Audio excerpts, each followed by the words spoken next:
Okay, you can go. Okie doke. All righty, today's date is Thursday, April the 29th, 2021. The time is 3:02 p.m.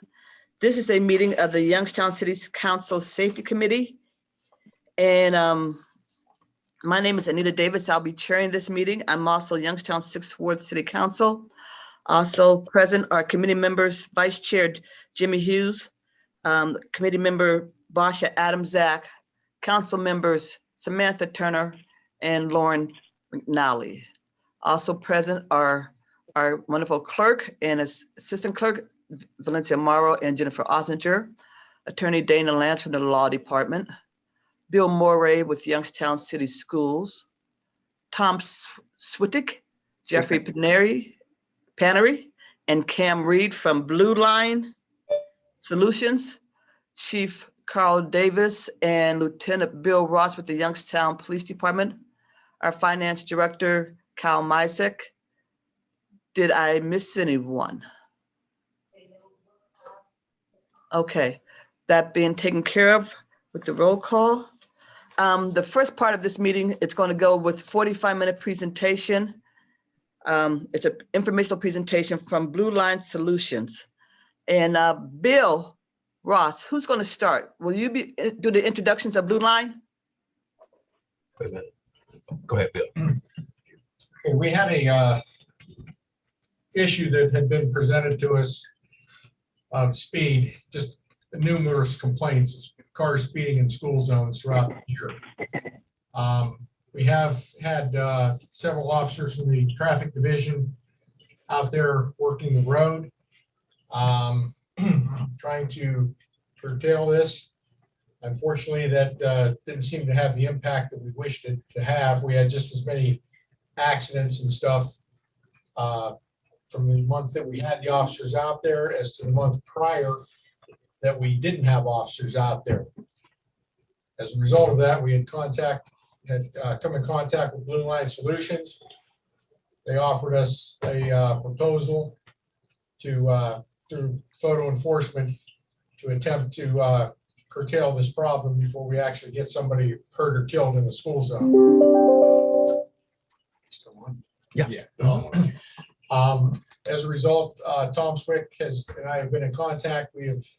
Tom has done some speed studies and came up with some the top 3 school zones that we had that had the biggest amount of speed related problems. I've been in contact with the council people from each ward that those particular schools were in, and in addition to Councilwoman Davis, and that has brought about the Zoom meeting that we're on now with Blue Line Solutions and their proposed solution to our problem of speed in the school zones. Okay, thank you. So I guess then I'll be turning this meeting over to Blue Line. Thomas, if you would like to start us off. And again, we only have 45 minutes for this entire presentation. Thank you. Thank you, Ms. Davis, and understood. We'll take care of the timing. I'm going to share my screen, and you'll bear with me one second while I pull up what I am looking for, which is right here. We do have a short PowerPoint presentation to kind of keep me on track and manage our time so that you get the full value of what we came across in the city of Youngstown. And I need to make sure I can share my sound because there is a slight video. Can you see that okay? Okay. So as Lieutenant Ross mentioned, we were reached out to by the city of Youngstown relative to the problems in their school zones. We are a vendor that deals specifically with automated speed enforcement and targets school zones for the sole purpose of, as the Lieutenant mentioned, saving a life, preventing a tragedy from happening. We are currently working with other agencies in the state of Ohio. We have customers throughout the southeast of the United States, Georgia, Louisiana, Tennessee. So we do have a lot of experience and data behind what we're going to tell you today relative to automated speed enforcement. So I guess the important question is, why are we here? And I think this short video that I'm going to play for you is from the city of South Fulton, Georgia. They are one of our customers. They have also identified a significant problem within their school zones, and it was a result, their efforts were as a result of, unfortunately, a tragic accident which took the life of a young girl. And let me just play this because I can't do this video justice.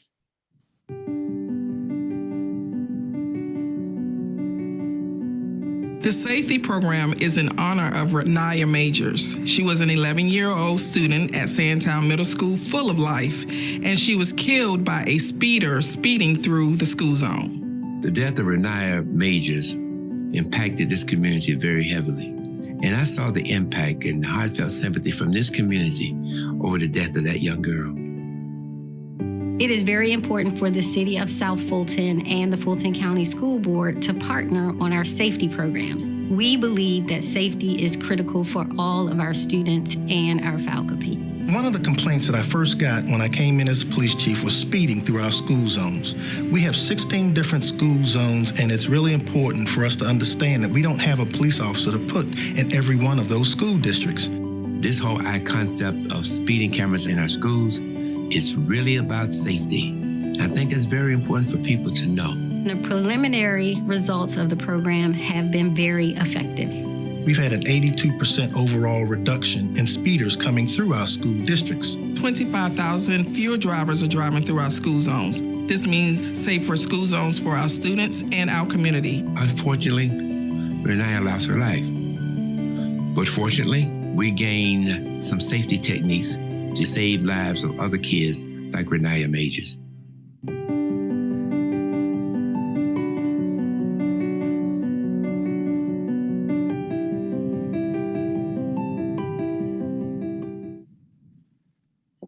So before I get too far into this, I want to let you know who you're talking to. Obviously, I'm the good-looking guy on the bottom of the screen. I'm a retired police officer out of New Jersey. A lot of experience with traffic reconstruction, a traffic officer, agency coordinator for NHTSA programs.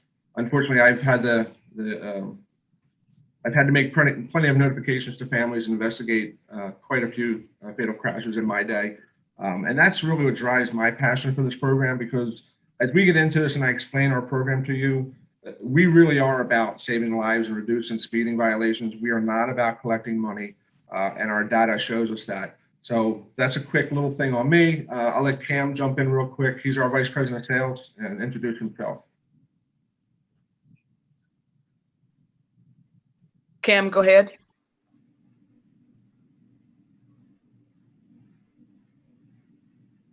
All right, so Cam's not going to be able to get off of mute, so I will take it for him so we don't waste time. Cam is our Vice President of Sales, the police officer in Georgia for 15 years, became the police liaison for the Governor's Office of Highway Traffic Safety in Georgia, and then moved up in that realm, leaving law enforcement, and became more involved with highway traffic safety. He is our Vice President of Sales, so he brings a lot of experience to the table, and hopefully if I need him, he'll be able to get off mute and jump in. Quick something about Blue Line. And again, Mark apologizes for not being here today. He's the owner, CEO, founder. He would love to be here, but his dental procedure took priority. Mark founded this company in 2010 after being a police officer for 16 years. He also went into the world of highway traffic safety in both Georgia and Tennessee, first as a police liaison and then as an administrator, and had a lot of experience relative to NHTSA, the National Highway Traffic Safety Administration programs like Click It or Ticket, You Drink, You Drive, You Lose. And so he saw the effectiveness of those programs, and he brought that to Blue Line Solutions when he started it. And that's really what our program's principled after, is that model that NHTSA has proven is successful, and I'll get to that in a minute. But as a company, we have over 7 of our members of the company are former law enforcement, mostly with the traffic world. So we understand the challenges that police departments face, what cities face with constraints and budgets. And this program is so impactful to us based on our experience. We really are all passionate about bringing this to you and trying to help you within the city of Youngstown. So we have quite a bit of experience, and we are headquartered out of Chattanooga, Tennessee. When I said that saving lives is our priority, it really is our motto. It's our mission statement. And here's a reason why. So information provided by NHTSA shows that at 20 miles an hour, a pedestrian is 9 out of 10 are likely to survive a collision with a motor vehicle. You take that speed and just increase it by 10, And now you're at 50-50. You have 5 out of 5 may or may not survive that collision. And just 10 miles an hour more at 40, you've now inversely switched from 9 out of 10 will survive to 9 out of 10 will not. And that is not a significant swing in the mile per hours, if you will. And that's where, people don't realize that speeding, even at 40, is a significant issue and a significant concern. So much so that in Ohio, your school zones are regulated by law at 20 miles an hour to provide the best potential of surviving those collisions. And that's where we are right now with regards to speed. Before I jump into the program, I think it's really important for you all to understand the data that we found showing the significance of the problem within the city of Youngstown. And what I'm going to show you now is broken out by wards, and it's simply 1 through 7 for no other reason than following the order. But then there will be a chart that shows you, I guess I'll say, the hierarchy of the most significant violations to the least. Before we go into that, just so you understand how this is determined, we don't just wing this. We have placed out in the city at every school zone little devices that capture the data. They're run for 7 consecutive days. There's no big sign, so people don't know it's there. We don't ask the police department to do anything different than what they're doing now. So we're getting real life, true data as to what's happening in these school zones. And again, it was run for 7 straight days, so through the week and through the weekend. What we're going to show you today, even though we capture 24/7, is simply Monday through Friday when school is in session. Nothing more, nothing less. We do have the data if you'd like to see it, but that's not going to be presented today. By Ohio law, within a school zone, in this automated program, we're only required to give motorists 5 miles an hour, meaning anything 6 and above can have a citation issued for violating that speed zone. Blue line likes to give people the benefit of the doubt. We're not looking to do 6. We actually go at 11 over. And the reason we pick 11 over is twofold. Number one is that by Ohio law, outside of school times when the lights are flashing or when children are coming or leaving, the law requires us to give motorists 10 in automated speed enforcement, so 11 and above. So we use the 11 as above as the standard, I would say. Realize you can go less, but we use 11 above as a standard to give you a good idea as to what is happening in those school zones. And again, I mentioned it doesn't happen, it's not overnights, it's not the weekends, not after school when there might be athletics going on. This is just between the hours when the children are coming to and leaving school. And as you well know, right now, everybody's working in a whole different environment. So it could be the in-person versus the virtual versus the hybrid. We could not take that into account when we try to do these studies. So some of these numbers will fluctuate some, but keep in mind that during this whole COVID process, if the school zone had flashing lights, they remained flashing, which in essence tells the motorists to slow down. Whether they know children there or not, it's not necessarily for them to gauge. Should I slow down? The lights are flashing, they should be slowing down. So this data is as accurate as we could make it be given the circumstances. So getting into your data relative to Ward 1 for Mr. Oliver, I don't believe he's on the call today, and all this information will be provided to you and to the police department. Nobody has this PowerPoint just yet. It was just something we put together to show you. When you look at Ward 1, Mr. Oliver, so you all understand what you're looking at. Each one will see the same type of a chart. Your schools are on the left. The rank that you see there is an order of the violations captured, nothing more, nothing less. So number 2, Williamson, that had the second most highest violations in that 5-day period. When you look at the blue, the green, and the peach color, the AM time is when the lights were flashing if they're there, or that hour before, and then the PM is the hour after when children are being dismissed. And midday are the times where that 20-mile-an-hour school zone is not enforceable, but when children are still present.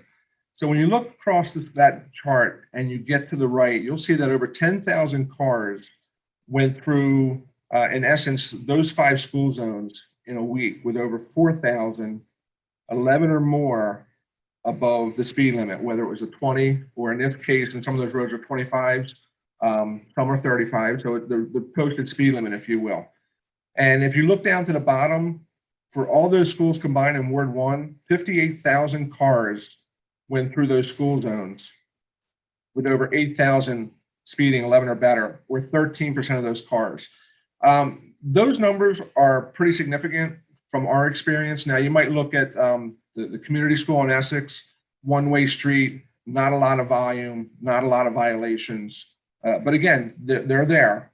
And one thing that's not displayed, because we're trying to keep this as simple as possible without overwhelming you with the data, is even though you see 11 or better, we have speeds captured 15 and 21 miles an hour or better through all of these school zones. So it's not just 11. We have some substantial numbers going through some of these school zones. And again, all that data is certainly available to you if you want to see it. Second, Mr. Hughes in Ward 2, same thing. You can see the rankings of the schools. The most important numbers I would say are on the far right, which are your violations and your percentages.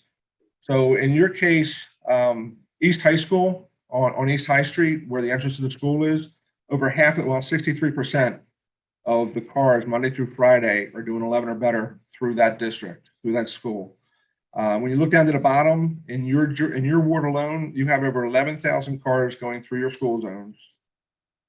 3,300 of them, or 28%, are 11 or better above the 20 or the posted speed limit. And I don't want to glance over these too quick. So if anybody has any questions, Mr. Hughes or any of the other council folks, please feel free to stop me. But I want to at least be able to present this to you, and you can also obviously digest this later as well. Ms. Turner in Ward 3, you only have the one school, Harding, but that does have 3 specific roads that encompass the school zone. They are all posted as such. And you can see, even though you don't have high volumes, you still have a significant number of violations in speeds. So the volumes might not be high, but your ratio of speeding violations to volume is pretty significant. Mr. Ray in Ward 4, he has one of the distinctions of being in the higher category, meaning his rankings 9, 10, 11, 17, they're on the higher end of the scale. There are 33 total roadways that we studied out of the 26 school zones. So you can kind of gauge your rank at 9 out of 33 is pretty high. But again, look at your violations to your volume, 29,000 plus cars, over 6,000 or 20% speeding through just this 1 week at a time, Monday through Friday, when school was in session. Ms. McNally in Ward 5, same thing. She has the dubious distinction of having a couple of the top schools, including number 1, Kirk Road. Kirk Road, as you all well know, is a residential street. It's a 25-mile-an-hour zone. It is marked with flashing lights. But what's significant to me there is, in talking to Lieutenant Ross and the police department, it is also a known cut through. So it's not just the folks that live there. It's people, transversing the city, getting from point A to point B, using Kirk as a means to get there. And if you look at that one specifically, look at the midday totals. You're at about 50% of the people are speeding through a 25, regardless of the school zone. So 55% of their total volume of cars is speeding. And at the very bottom, 39,000 plus cars, almost 12,000 of them 11 or better. Ms. Davis in Ward 6, you have a mixture. So some of your schools aren't as significant as the others, but you do have a couple of the high ones. East Indianola, the reason that's on there is right now it is not a school zone, designated school zone. However, in the recent configuration of the change of the school, there's entrance and exits now to the school. And in talking with Lieutenant Ross and the police department, there's consideration of broaching that idea as to, now that the kids are coming in and out that on Indianola, do we make that a school zone? So we figured it would be safe to at least find out what's happening and put that data there for you to see. So that's why it is on here, even though it is not right now technically a school zone. But when you look at your bottom, 4,600 out of 21,000 cars, 11 or better. And I heard someone click their mic. Did someone have a question? Okay. No, sorry, I just joined the meeting and I wasn't muted. Sorry about that. Oh, no problems. And then this is who, sir? This is CEO Jennings from Youngstown City Schools. Sorry for my time. No. Thank you for joining. Pleasure. And then lastly, in Ward 7, Ms. Adamczak. I hope I pronounced that correctly. The same thing, you have a couple of the high-end schools, but when you look at the overall volumes on the bottom, 18,000 plus and almost 5,000 speeding, or 26%. The lowest ward that with the percentage, if you will, of speeds is Ward 1 with Mr. Oliver. And I think the primary reason for that, for no other reason, is it is in the center of the city, where everybody else is on the outskirts. And that tight congestion of the city does have an impact on what people can do. It didn't change the fact that there are significant numbers there, but that's where I think you see he was only at around 13% in Ward 1. Everybody else are usually somewhere in the upper 18s to mid 20s on a total violation, if you will, of speeders. This here is the chart that I made reference to. So there's 2 pages to this. This is the first page being Kirk, again, on the right-hand side, where the total violations are 4,400 plus, and we work our way down. So this is page 1. So it's the same data you just saw, just in a different format. But what I want to show you is on page 2. Look down at the very bottom right-hand corner in the yellow. In your school zones, in 5 days, 188,000 cars with over 40,000 cars speeding, 11 or better, 21%. That, unfortunately, ladies and gentlemen, is a significant problem. And I realize that up until now, the police department has done what they can. The traffic guys are out there trying to enforce it. Those numbers, in my experience and others, those numbers are not numbers that you can address with a police officer every day, day in and day out. Just don't have enough people, call volumes, etc. It just does not work, because if people see a police officer, they don't slow down. But when they're not there, they go back to what they're comfortable doing. And that's what these numbers kind of reflect. So again, the police were not asked to change anything they were doing. These are real live data collections Monday through Friday, pretty significant violation number, if you will. Does anybody have any questions on the charts before I move forward? No, go ahead and go. Thank you, ma'am. All right, so what makes us different? I like to say a lot of things, but I'm going to give you some bullet points. First of all, as I mentioned at the beginning, Mark having significant exposure, and Cam as well, and others to NHTSA and their programs, they realize that their programs are very successful and there's a methodology to them. And the first thing is to identify an area of concern or a need. Well, we were approached by Youngstown Police because of the complaints in the school zones, and it happens to be one of our fortes. So first thing first is we were asked to look at this. We did the studies, we captured the data, and I think you would agree, based on what I just showed you, that those numbers are fairly significant within the city of Youngstown. So we've identified a problem, and we verified that the problem does exist. The next thing we do is try to come up with a plan. Now, Blue Line offers 3 solutions. One involves handheld LiDAR, one involves trailers.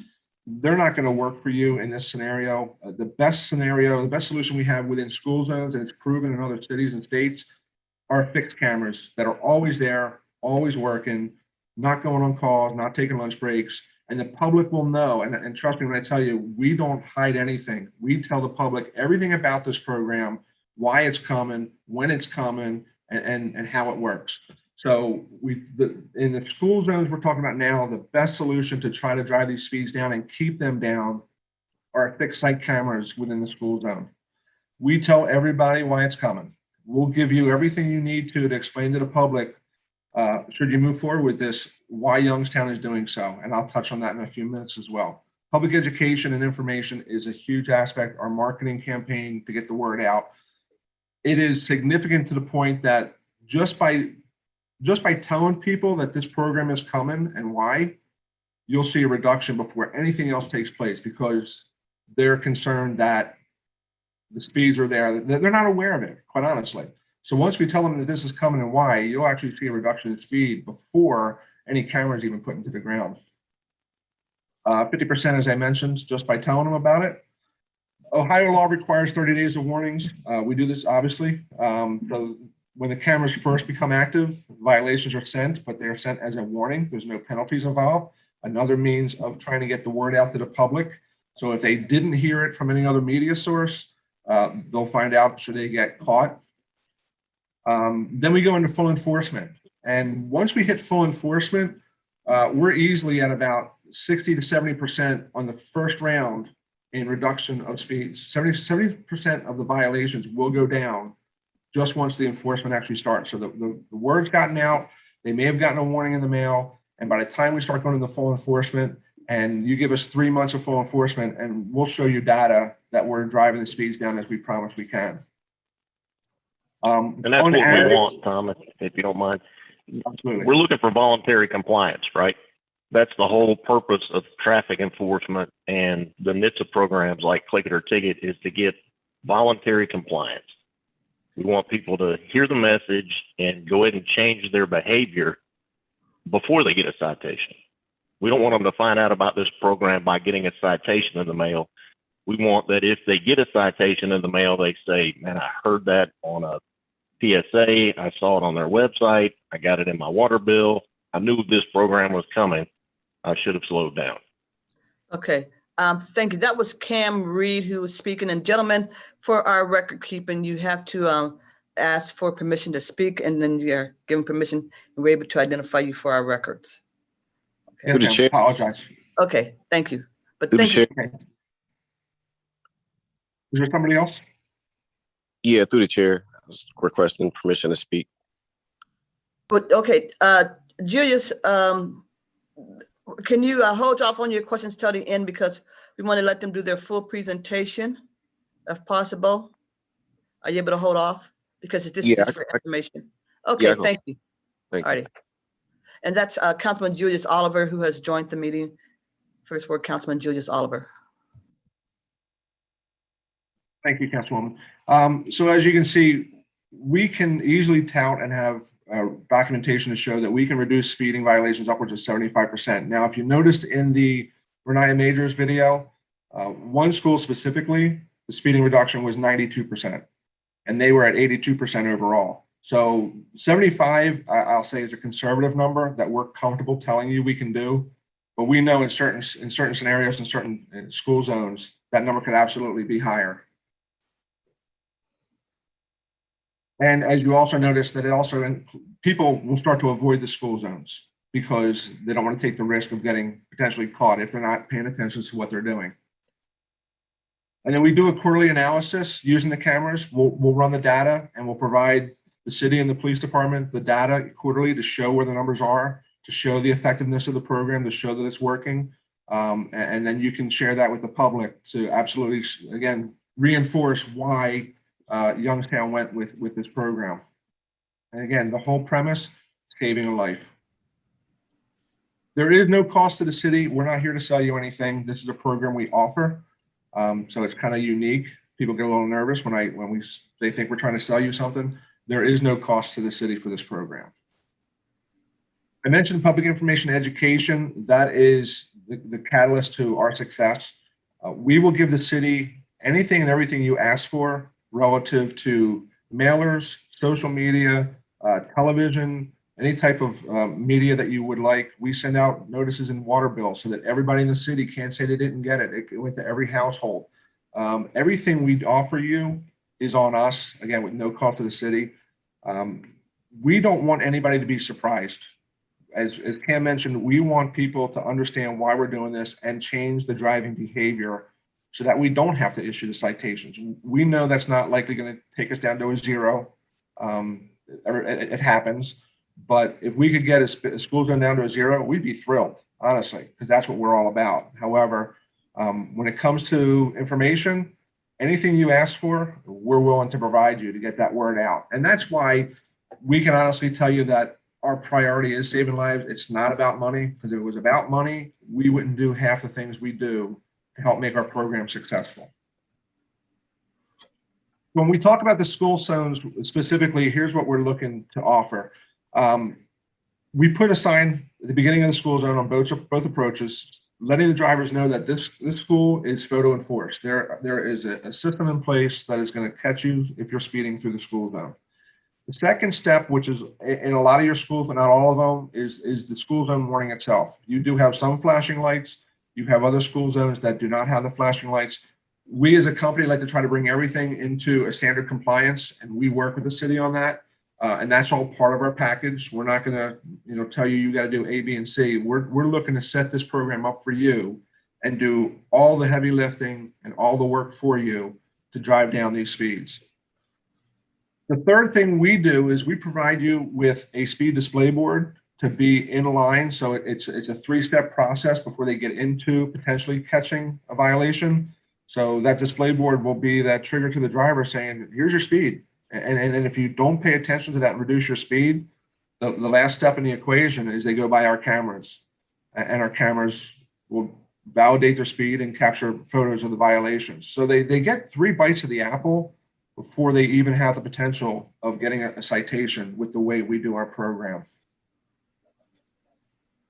What sets us apart, I like to say it's the 3 Ps. Our people, everybody that works for Blue Line is an employee of Blue Line. We don't outsource.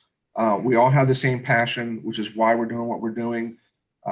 There is a quality control method in place that, because a lot of our work on the inside, when a violation occurs, are phone calls from the public calling us to either complain or ask questions or try to satisfy the violation. And our phone calls are all recorded. So should there be a complaint to anyone on the city council or to the Chief Davis or anyone else that, well, this person from Blue Line was rude, we'll give you the audio recording. And if that person was rude, they probably won't be employed very long if they stepped outside of our boundaries. And if they're not, we give you the information to at least try to deal with that concern with your citizens. The second thing that sets us off is our product. I'm not going to try to make you all speed enforcement specialists, but in the law enforcement world, there's 2 primary methods of detecting speed. One is radar, which you've probably all heard of. It's been around for a very long time. The thing with radar is it goes out into a conical shape and it continues to expand out and out and out until it hits something and bounces back. When it bounces back, it gives the radar unit information, it does calculations, and produces a speed. It's accurate. But what's important with radar is you have to have an officer to identify what vehicle, based on training experience, is that speed correlating to. If you have multiple cars coming, that officer has to know that that speed is this car. So it's very accurate, but it takes officer involvement. We use laser or LiDAR. Laser is simply that. It is a laser beam coming out of a camera. Now you don't see it. It's just below the level where you can see it, but it's a laser that specifically hits a vehicle, gets the speed from that vehicle and only that vehicle, and then returns the information. If they're outside the threshold of what we determine to be the violation, 11 or above, then there's a camera that takes a picture of it. We have a very high resolution camera, so the clarity is there so that we can process these citations properly and not have any guesswork as to, was that an A or was that an 8 on that license plate? And I'm going to show you a photo in a second. And everything else we do is done under full compliance with both Department of Transportation here in Ohio and what's known as the MUTCD, which is the Manual for Uniform Traffic Control Devices. That is, in essence, the Bible for traffic engineers, from stop signs to red lights to speeds to railroad crossing. So everything we offer, our products that we use, the poles we put in the ground, the installation method, are all approved and in compliance with the standards of today. And lastly, our process with the fixed site specifically, it is a real-time process. So when a violation is captured, that information is uploaded to our folks in Chattanooga real time, and it falls in queue, and then they start processing out to identify the owner of the vehicle. So in Ohio, it is the owner of the vehicle, not the driver, that is responsible for this. It is a civil violation, so there's no points, does not affect your license at all. So it's the punitive, if you will, slap on the wrist, letting them know they did something wrong and trying to, again, change that behavior. So those processes take place in about 2 to 3 days is a normal turnaround time for us. The law requires 14. We far exceed that and get those notices out. There's multiple ways for them to satisfy this. We have our own website. We have an 800 number, and we have the mail on the citation. So everything points the violations back to Blue Line. We're not trying to put any more work on your courts, on the police department, or any of your staff. We try to do all the work for you and take on all that work.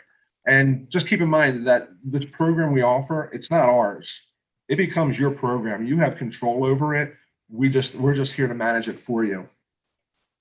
This is just a quick photo showing you of what the laser does. Now the red circle is just to highlight that thinner red white line in between. The red white line is an indication of where the laser specifically touched this car and got their speed from. It could be anywhere in the car. In this case, it just happened to be right on the license plate. So that gives you an idea of how accurate it is. There's no issue that the laser was targeting this vehicle. Up top is the metadata, the date, time, location, distance, speeds, those type of information is captured as well. That all comes back onto the citation. If they hit the threshold and they're issued a citation, this is what would be mailed to them. Up top would actually be obviously the City of Youngstown's logo, but all the information from the 800 number to the email address to the website to a mailing address will be to Blue Line, and we do all the processing for you. So what typically happens is we'll get that license plate. We use Endless, which is an FBI secure site that all police departments use to capture owner and driver information. In this case, it's just the owner information. The other thing I forgot to mention is we only hit the rear license plate. So there's no discrimination, there's no profiling. It is the vehicle and only the vehicle that we're concerned about in capturing that speed. So this is what the owner of the car would get should they get a citation. On the back of that citation, it gives them their due process. So if they don't believe they were speeding, there's a spot right in the middle where they can contest the ticket. Blue Line would work with the city court in setting up dates specific that they can come in and contest these and be in front of a judge. They also gives them the chance to transfer liability, meaning that if I loan my car to my cousin, Bobby, and I know he had it the day and he really was the one speeding, I can sign an affidavit and transfer liability. So it gives the owner of the car some avenues. Either they don't think they were speeding or it wasn't them and they point us in the direction of who it is. And then Bobby would become liable for the citation. As I mentioned before, the cost of the program, there is none. Everything we do is based off of the violations that are collected. That runs the program for us. There's no upfront cost to you.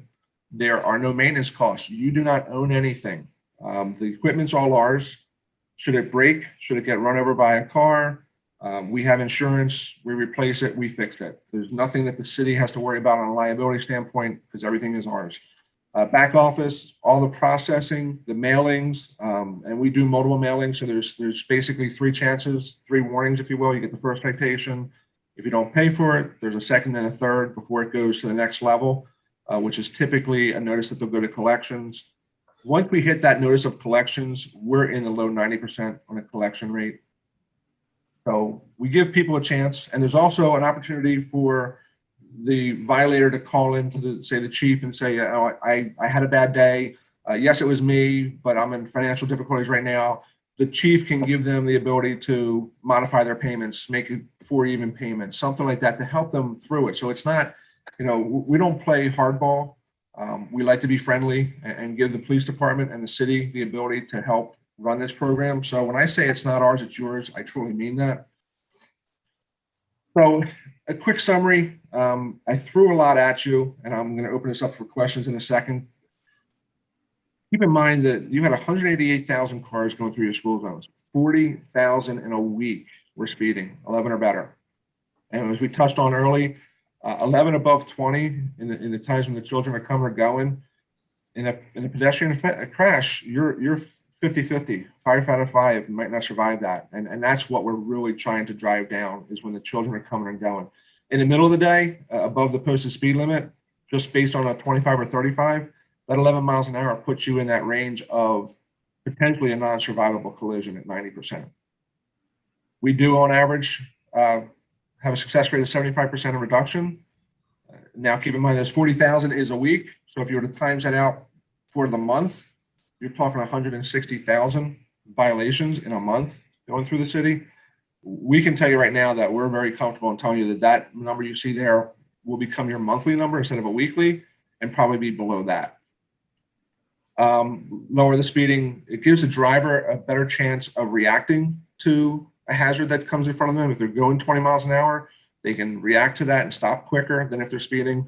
So it really does improve the chances of survival and saving lives. And lastly, I would just ask that, have an open mind to this program. I know sometimes people hear automated enforcement and they have a negative connotation to it. I can tell you from my experience and being with Blue Line that is not what drives us. Saving lives is.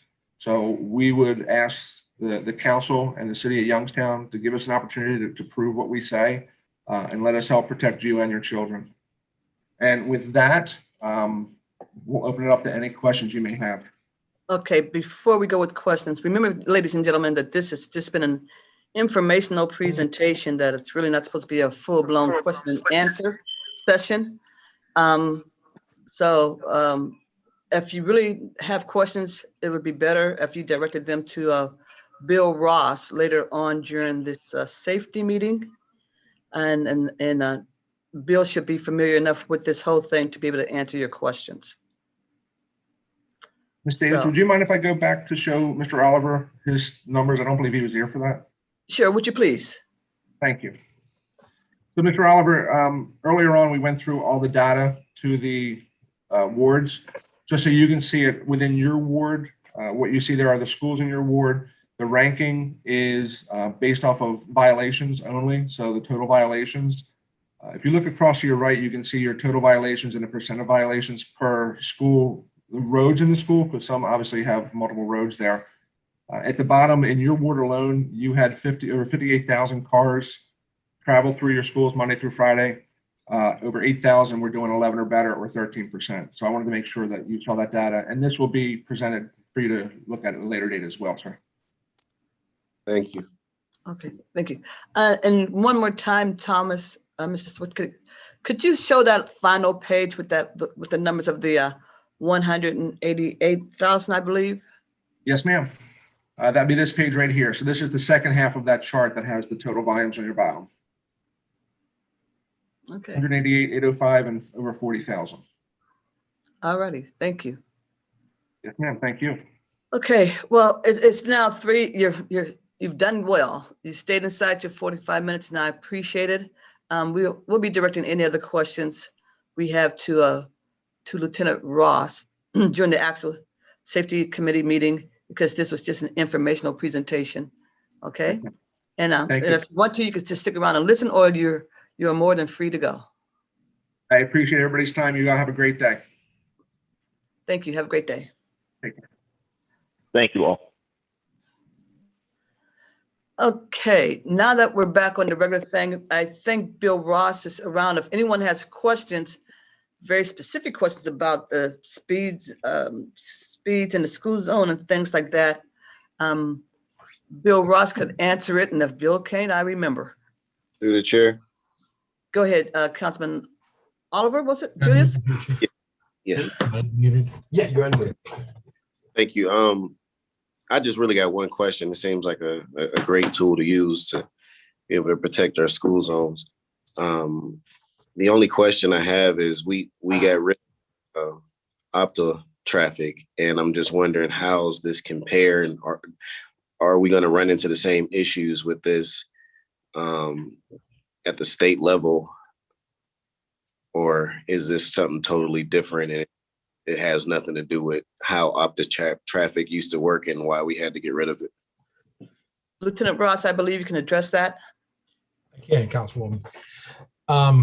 First off, Councilman Oliver, it's we're only doing school zone enforcement here, so we're not out doing roadway enforcement unless that's something City Council decides down the road they wish to do. So with that being done, the only part of the, it doesn't really affect anything on the state level, because the school zones are allowed as part of what the state has allowed for photo enforcement. Meaning there's some restrictions on how money can be spent, how the program has to be run, and a couple of other issues that are addressed within what the state legislature has put out. To address, that's the first part of the question. The second part is with Blue Line. When we had talked to them, Captain Simon is here with me too. He handles, before we did it, he handled most of the financial end of it, collecting monies and keeping the books reconciled with Kyle over at City Hall. Blue Line does something that Opto Traffic did not do in the beginning, which is they have everything in-house. Nothing is outsourced to a different company, which is where excuse me, allergies or something here, which is what had caused us the biggest part of the problems in the past. You got on their website, it went nowhere. And then they finally put a number up, and you were getting people that were not employees of Opto Traffic themselves and the customer service was definitely in the lacking end of things. They have assured us that their program is different and their employees are all in-house. And hopefully, should you go with this program, we won't have those issues. Okay, Thank you. Follow up. go ahead, Julius. All right, this is my last question. Thank you for that. I don't know if I missed the part to answer this question or not, or if it was in the presentation, but I'm assuming this doesn't require an officer being on site like Opticamera did, or does it? Bill? This part of it that we're going into now, Councilman, does not require an officer to be present. It's a pole camera. And as they stated in the beginning, there's 3 warnings that you get basically before you actually hit the camera that takes your picture and mails you the violation. The last being a portable speed sign, like what Councilwoman Davis had purchased and what we have out there as part of YPD's program. It will show you exactly what your speed is before you get your photo taken, giving you a chance to slow down. Okay, thank you. Appreciate that. Sounds great. Yes, sir. And for Valencia and Jen, for the record, Thomas had mentioned NHTSA. NHTSA is for the National Highway Traffic and Safety Administration. That's what NHTSA is. Any other questions for Lieutenant Ross before Samantha Turner? Thank you. Through the chair. First, he didn't address this, but had they seen like an overall community reduction in speed in where they put these signs at, or was it just strictly on the in the school zone? Bill? Mr. Ross? Yeah, I'm not sure exactly which part you were asking me. You mean the signs? The impact. The impact. So the overall impact, does it impact the speed all around the school okay. zone? I mean, it will to an extent. Mm-hmm. We saw a reduction in speed when we ran the program on 680. It took a period of time and quite a few tickets to be issued before we made enough impact on the motoring public to get the message that they should slow down. It took quite a period of time. I think it took us, what, Captain, about 6-8 months before we started noticing a decent reduction. So it's gonna take a little bit of time, but once you start getting into the program and people start getting tickets, they will begin to get the message and slow down. Okay, and just a follow-up. Samantha, we're almost at our deadline, by the way, but go ahead. So I'm assuming that they collect their fee from the violations. And what percentage comes back to the city? That will be up to whatever contract city council settles with this company. What I had with Opto Traffic the last time was 65-35. 65 to the company, or I'm sorry, 65 to the city of Youngstown, 35 to Opto Traffic. Thank you. Thank you. Lauren, I believe you had your hand up. I don't really have a question or a comment. Okay. If that's okay, Anita. Okay.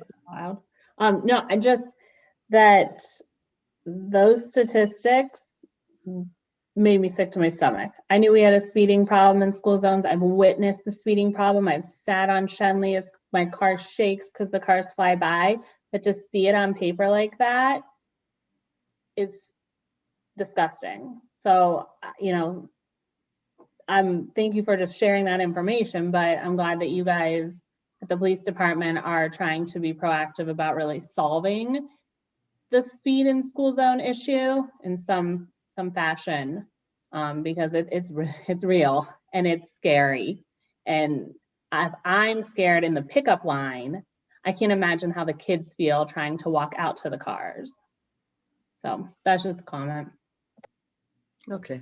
And Lauren, just so that you know that even when I was working traffic and I was sitting over there at your Kirkmere, it was a zoo back then. it's been consistent. And I'm sure with Lieutenant Ross will tell you that in the interim, it has remained a bad spot. Is that right, Lieutenant? Okay. Samantha?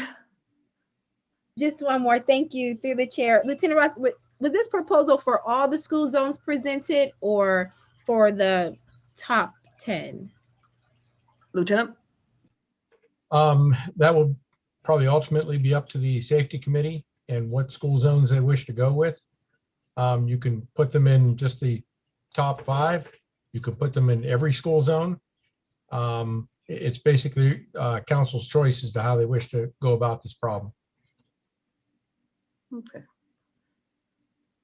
All right, thank you. If there are no other questions in regards to this presentation, we're going to go on to the next one to stay with our agenda. And thank you, Lieutenant Ross. Councilwoman, can I just make one comment, please? Surely, please go ahead. Councilwoman McNally, the sign is up in your ward on Wendover. Councilwoman Davis, approximately by the end of the week, I'll have it in your ward. Thank you. That's it for me.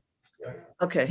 And if you want to stick around, it's up to you. But if not, like I said, you folks from Blue Line are free to go. We're going to go on to item number 2 under new business, an update on the community policing unit from Chief Davis. Chief, what's the latest on the community police officers, and do you have the officers, and what's the date for their transfer? Through the chair. Go ahead. Through the chair, I'm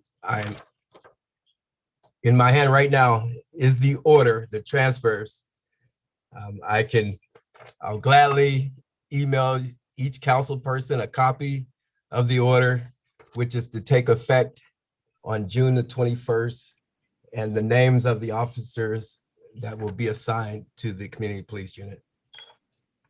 Thank you. And that will take us up to 7 officers, correct? That is correct. Thank you. Anyone else have questions for the chief on that subject? Lauren? Through the chair. I'm sorry, Julius, I didn't see you first, but I called on Lauren, and I'll call on you next, Julius. I'm sorry. Thank you. Lauren? Thank you, Chief. Are you gonna be moving officers around in there, or are you sort of just, for instance, mine was one that left, are you just putting a new guy into the 5th ward? Or do you know how you're sort of placing people? Through the chair. Go ahead. Yeah, these officers will actually, I can name them if you like. Just go ahead and give us the rundown. Okay. Officer John O'Neill, who is currently on A-turn patrol, will be transferred to the community police unit. Officer Darkeela Parker, who's presently on C-turn patrol midnight, will be transferred to the community police unit. And Officer Phil Scouron, who's on day-turn, A-turn patrol, will be transferred to the community police unit. So these officers are coming from each shift. Okay, that answer your question? Lauren? I guess my question was more, are they assigned already? Like, are you keeping the assignments 1 per ward, or, are you shaking things up? I don't know how else to put it. Yes, one officer to each ward. That's correct. Yes, ma'am. Thank you. Julius? Thank you. Through the chair, I think Lauren pretty much kind of asked my question. My question was basically, are we keeping the community officers that were already assigned in our wards, or are they, like mine got moved from, I'm sorry, I got this mask on. Mine got moved from doing a lot on the south side, where he kept working on the south side, but he got moved over kind of like to the east side.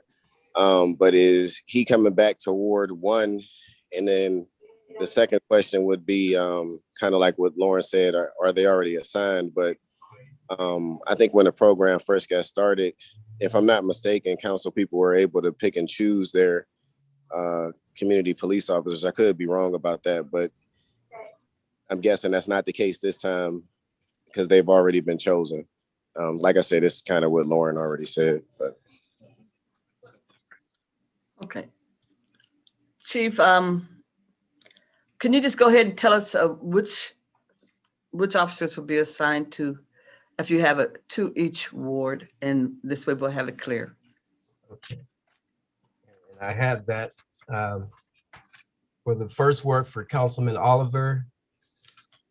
I believe he has Officer Joe Moran, who will remain his police officer for that ward. For the second ward, for Councilman Jimmy Hughes, Officer Darkila Parker will be assigned to your ward.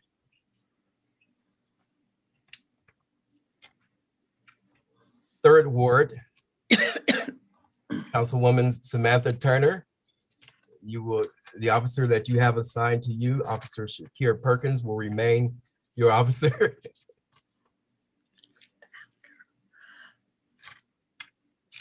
Fourth ward, Councilman Mike Ray. I believe you have Officer Melvin Johnson assigned to your ward. He will remain your officer. Fifth ward, Officer McNally. Councilwoman McNally, I made you an officer.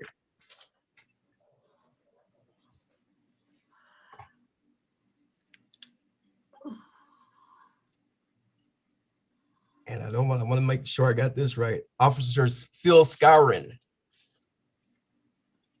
will be assigned to your ward. Sixth ward,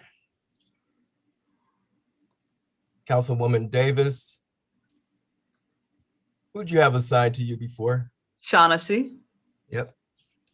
Officer Shaughnessy will remain your, and for seventh ward, Councilwoman Basha Adamzak. Your officer will be Officer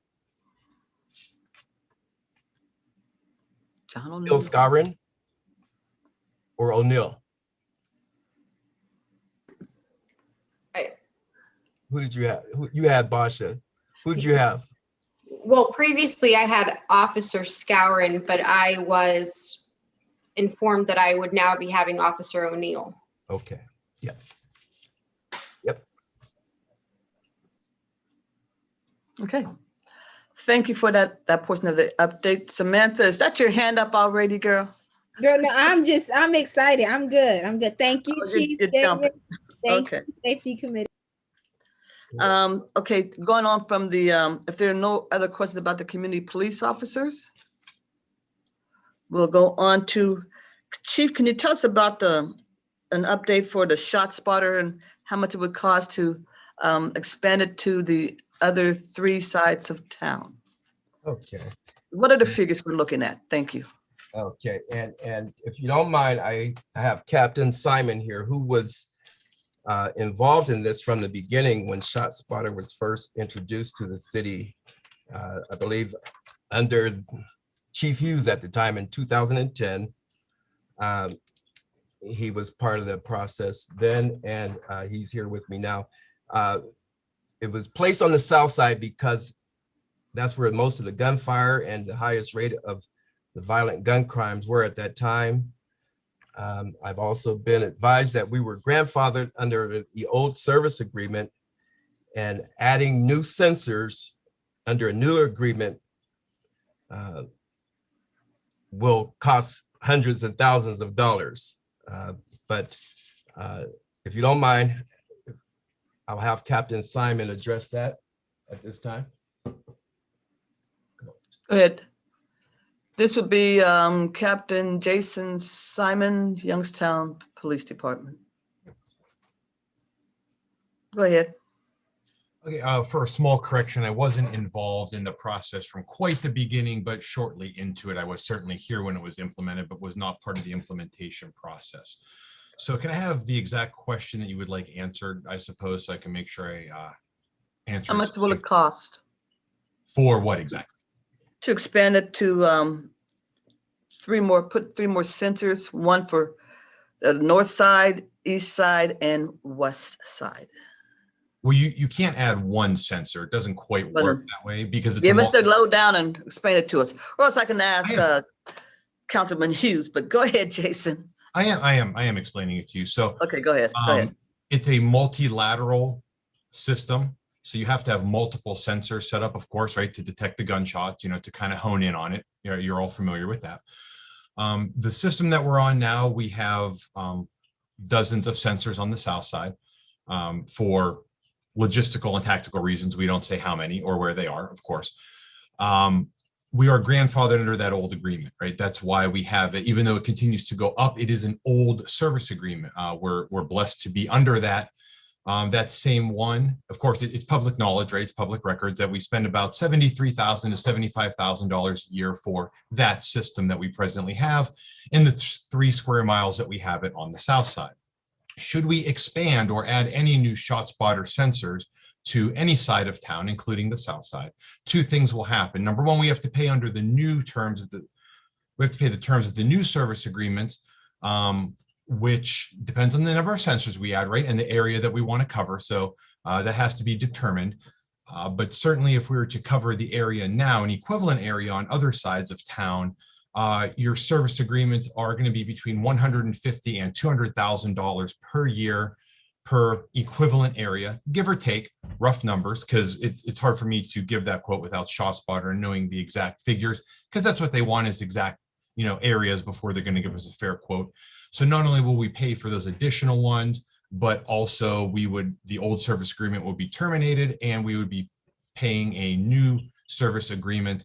The grandfather one would be gone, right? And we'd be paying for the current pricing for the old system.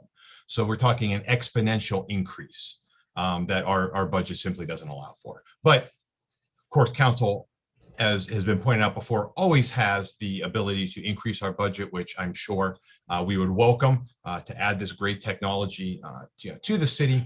But that's well beyond my purview to do so. I can just give you the facts and figures.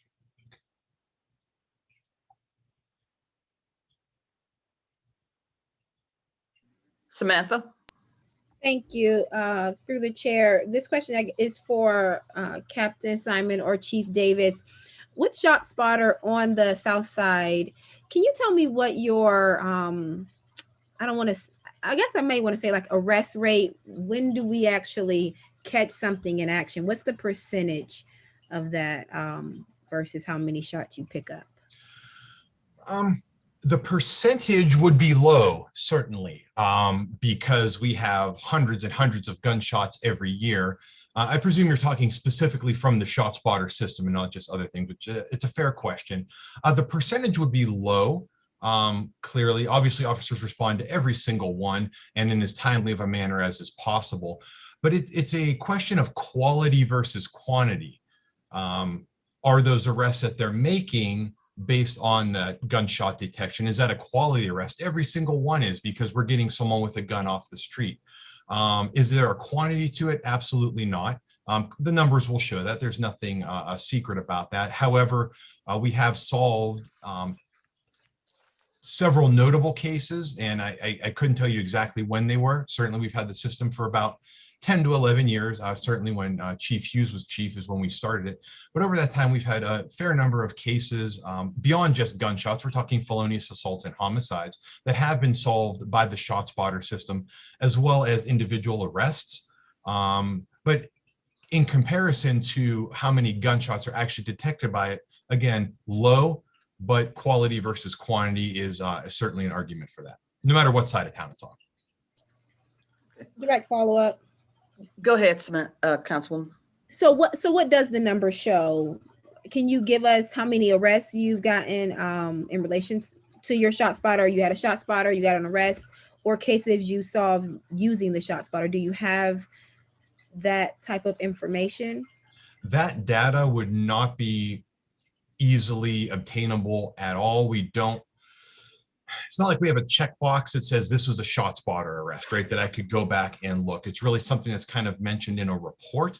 Not to say it's impossible, but we would have to scour probably thousands of arrests for gun crimes or other types to see what may have been ShotSpotter activations, and that would be an arduous task.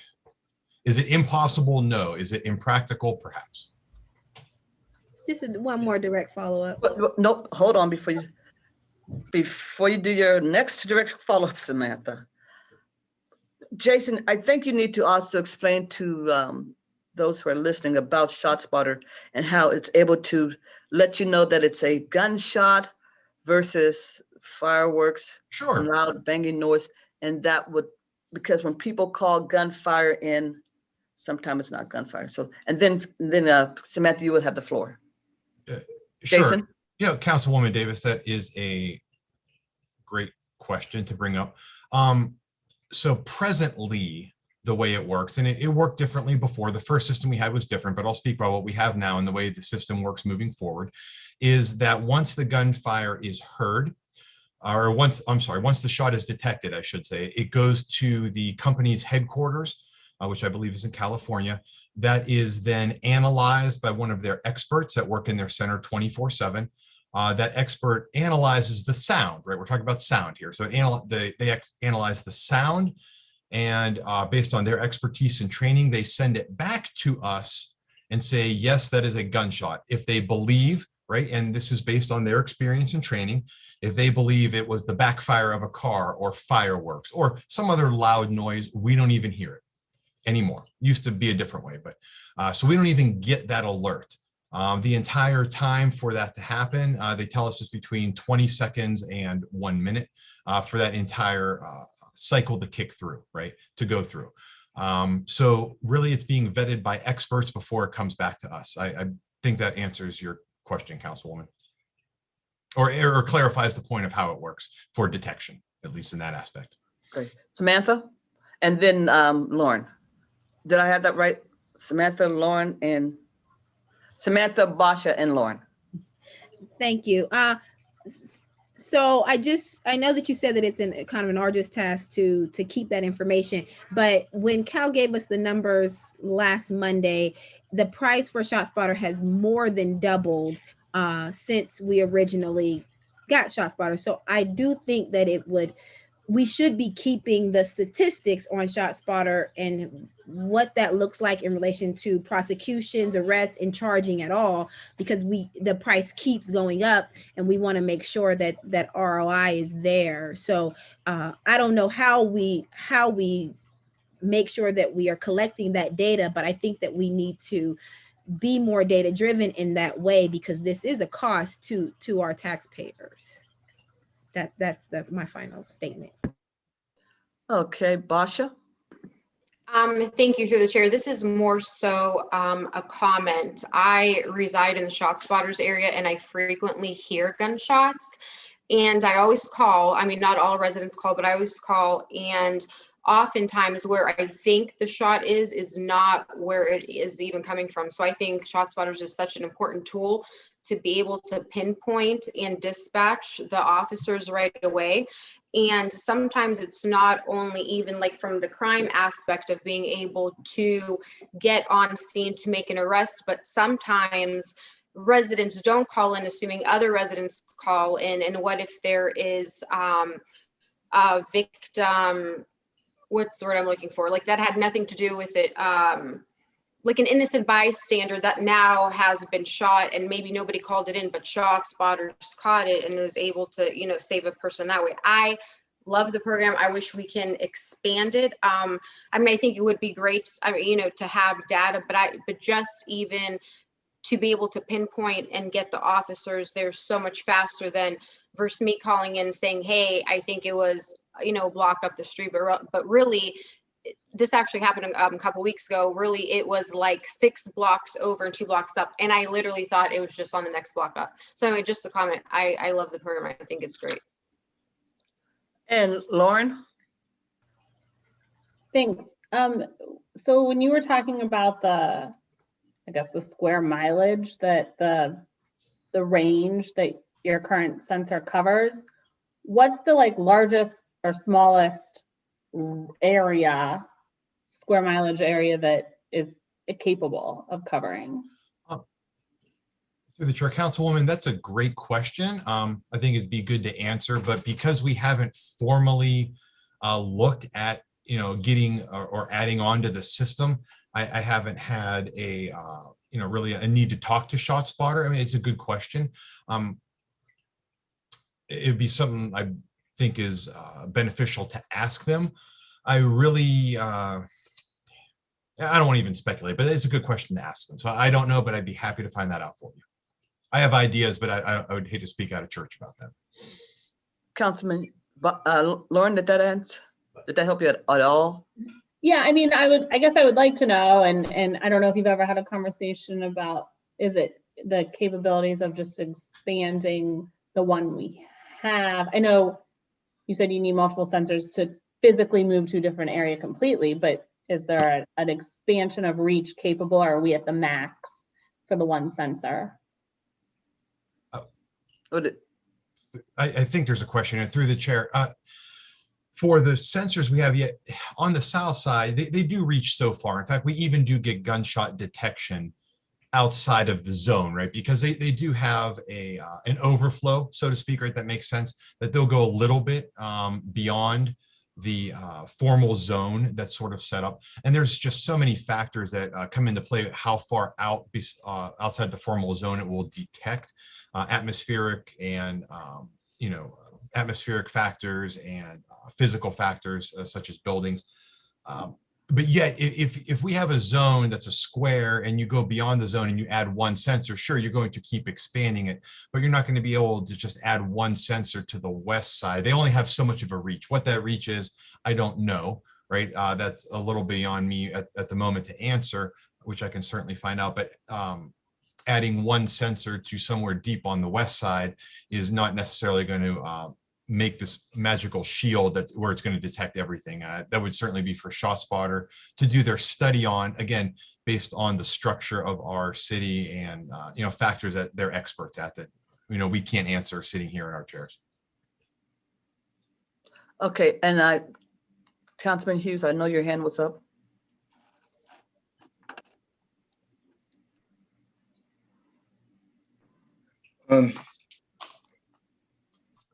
What I thought when we first set that up was super beneficial for us. The company came in, they set up a show and tell, and everybody was so impressed how precise.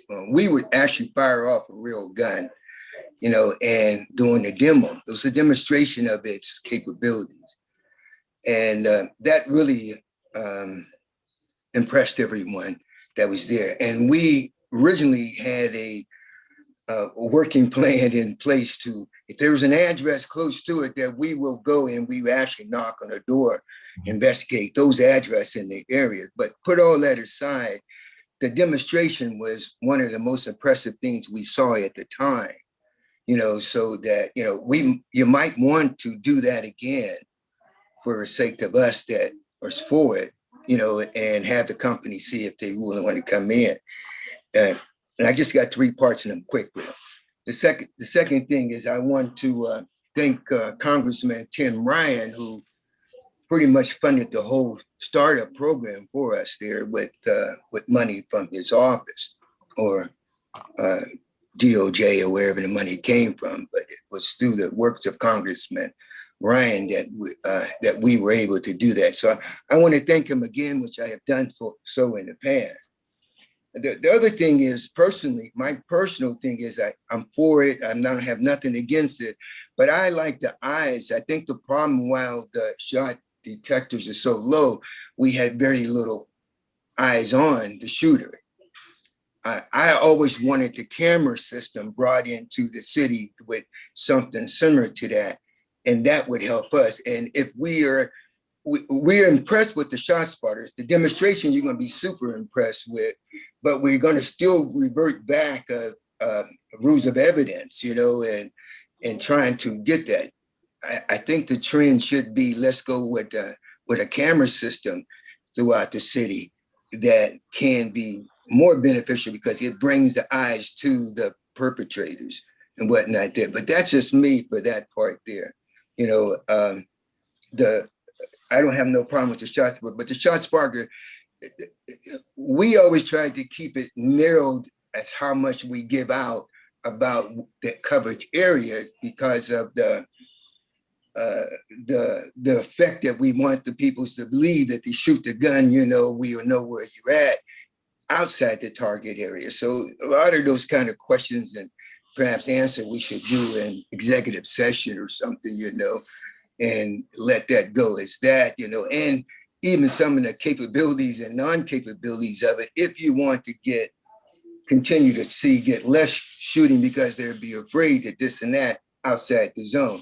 I would think, again, those things should be more in the executive session than trying to get out, because we can get a lot of effect from that as well, too. And we always knew, but it's a triangular set, just like we do when they use that system for cell phone tracking and the rest of the stuff that we do. Right. That's it I have. I'm done with that. Thank you. And Samantha, I haven't wanted to say that, but there are some questions that you probably need to do on a phone call or something like that for greater details. If you want to know the minutia, you can call the captain, the chief, Jimmy, or you can call me, and we can tell you to the detail. But here, no, the public does not have that's not a transparency that you want to have, frankly. Jason, you had your hand up. Samantha, you had a question? Yes, I did. Okay. I just nothing top secret? No, nothing top secret. That Okay. actually just what kind of what Jimmy was talking about. He said before they would knock on doors, if it was pinpointed, do we file reports when we have when a shot is detected and move it through the system that way? Or if we don't have, if we go out and there's nothing there, then that's actually kind of what Jimmy was saying, is like, how do we follow up? I can speak to that. Sure, absolutely. I can speak to that. Go ahead, Jason. Yeah, through the chair. Every time a gunshot is detected with the shot spotter system, officers go out, certainly multiple officers because of the nature of the call. Exactly how they conduct their investigation each and every time, would be unfair for me to say, because every circumstance is a little bit unique naturally. However, it is our protocol that officers will do an investigation, even if it's, we'll say, just a shot spotter detection, okay, with nothing else. So even if they're not finding shell casings, no one else called the complaint, right? The base shot spotter investigation with nothing else, they are still, advised to do a full investigation on that, which does, and I've seen it, include knocking on doors, and Councilman / former Chief Hughes had it exactly right. And there's a benefit to doing that because it gets us to an area, right? So we understand where things may be happening at that we might not otherwise be alerted to. So talking to the public, communicating with the public, very, very important. And that includes following up with those types of investigations for gunfire, whether that gunfire is shot spotter or otherwise, right? That is certainly the hallmark of, good, not only community relations, but good investigations. And I think our men and women out on the street, they do a phenomenal job at that, including, like you said, follow-up. I would like to, if I can, since well, let me ask, did I answer your question? Yes, thank you. Okay. Jason? Yeah, just. Is this shot spotter? Yeah, it is absolutely about shot spotter. Just some closing remarks, I guess, since there don't seem to be any more questions. There is a component to shot spotter that does have an attached and working camera system that will focus on where those gunshots actually happened.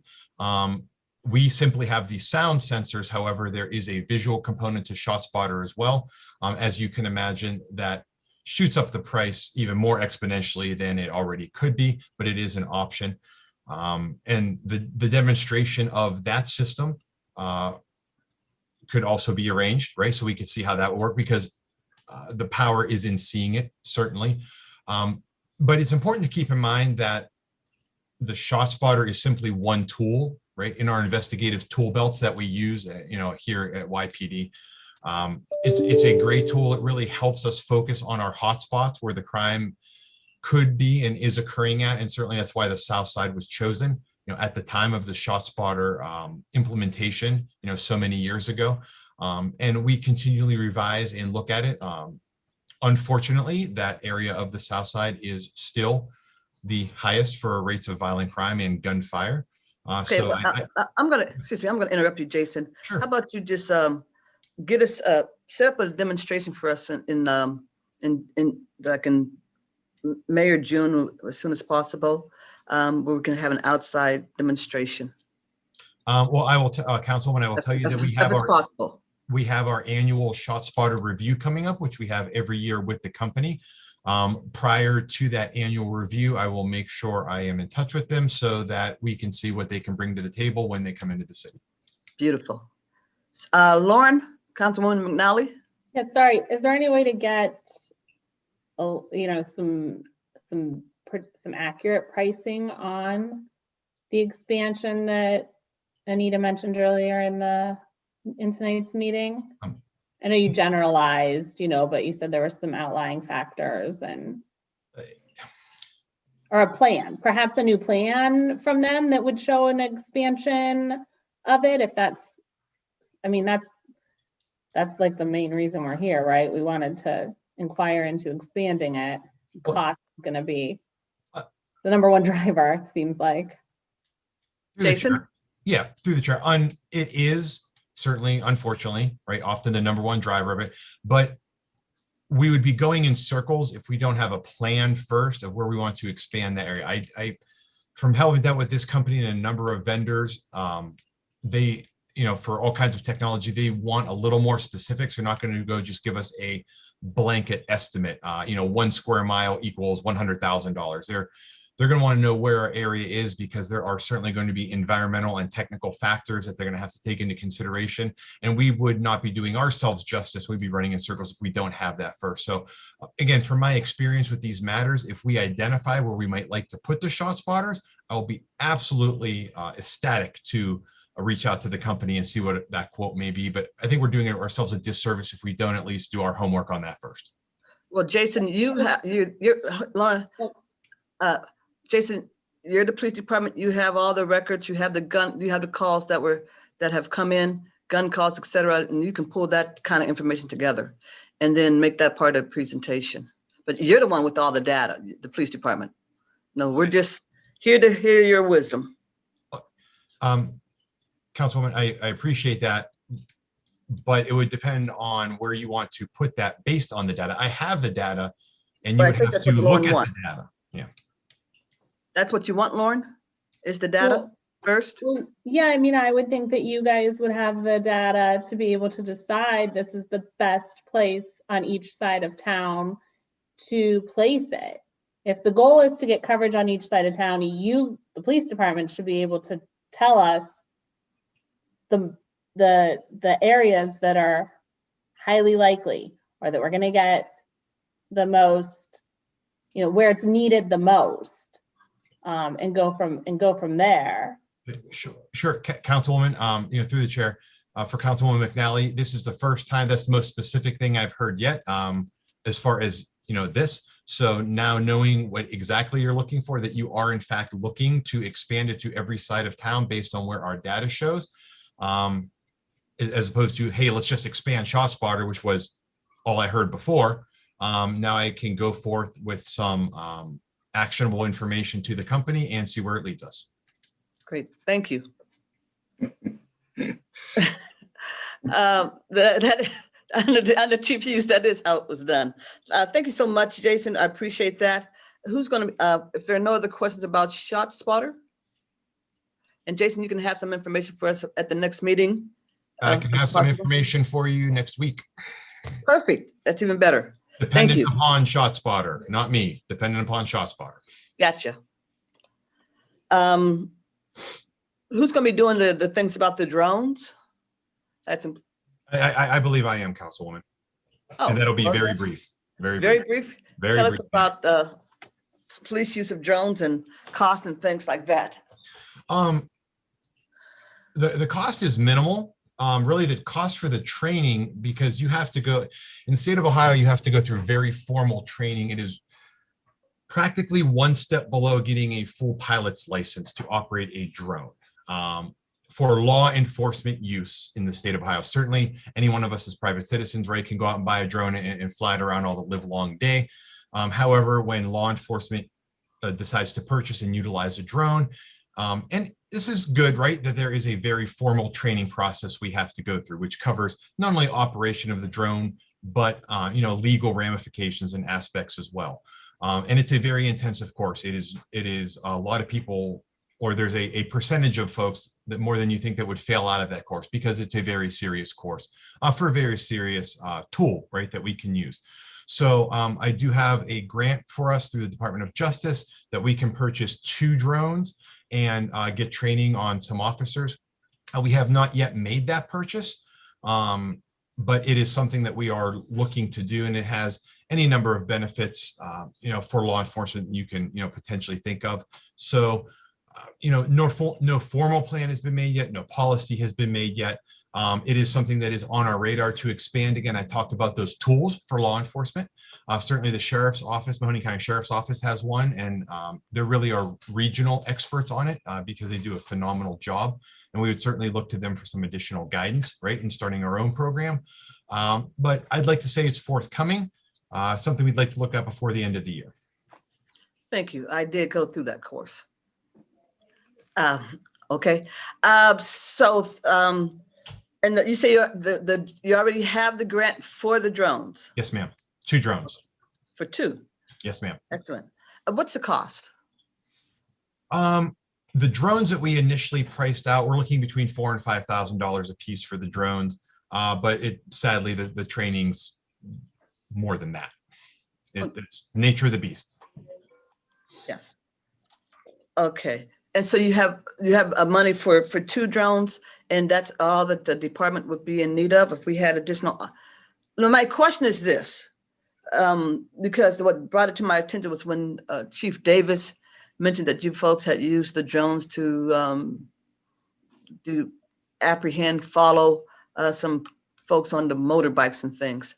So would more than 2 be useful, or do you think 2 is just enough? Fair question. At this juncture, I think we should walk before we run, and I think 2 is phenomenal to start off with.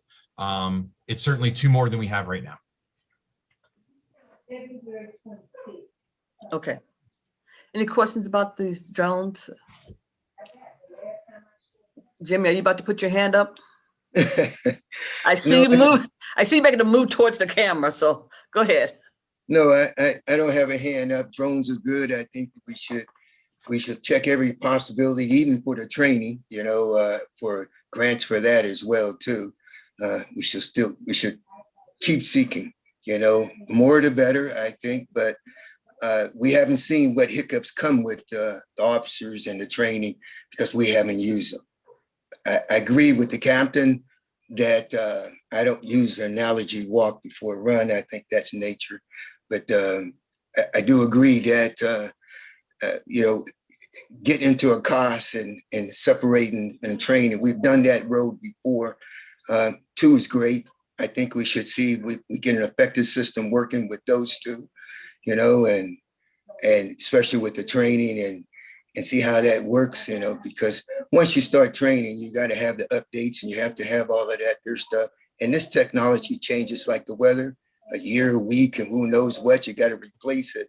And then you got to go through the whole thing over again. 1 is even probably better than 2, but you need a backup for anything, so I can see 1 officer and two things. That's my opinion. Thank you. Captain Simon, but what is I took my training a couple of years ago. So what's the cost now for the training course? Councilwoman, I don't recall exactly off the top of my head. It is roundabouts well over $1,000 per officer. And certainly you got to have more than 1 officer trained for any number of reasons. And we haven't made any of those determinations yet. Certainly it's too early in the game for those specifics. And it's only put on by the state of Ohio. To be honest, with the way that training is going right now through the state of Ohio, and with things having to be close, and with still being under a number of COVID protocols, I'm not sure what it looks like. I'd hate to answer that, but the training is well over $1,000 per officer.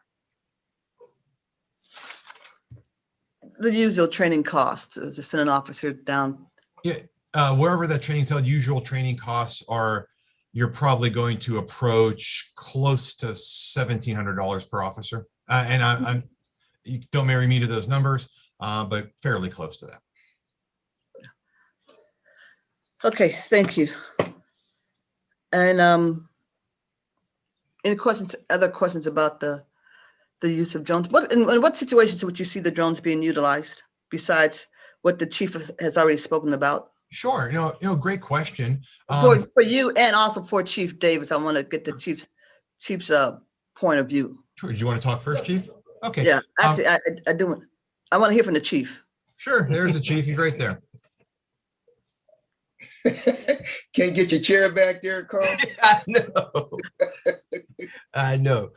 Okay, Chief Davis, give us how to utilize these things. Yeah, through the chair. As we mentioned earlier in another meeting, we did use those for the ATVs.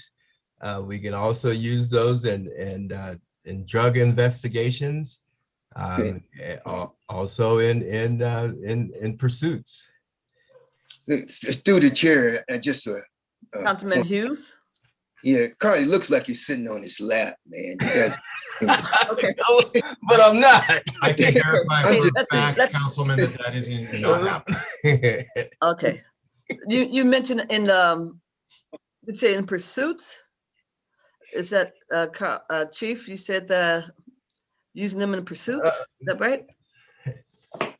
That's something. Yeah, if we use them to pursue ATVs, I don't see why we couldn't use those for other pursuits.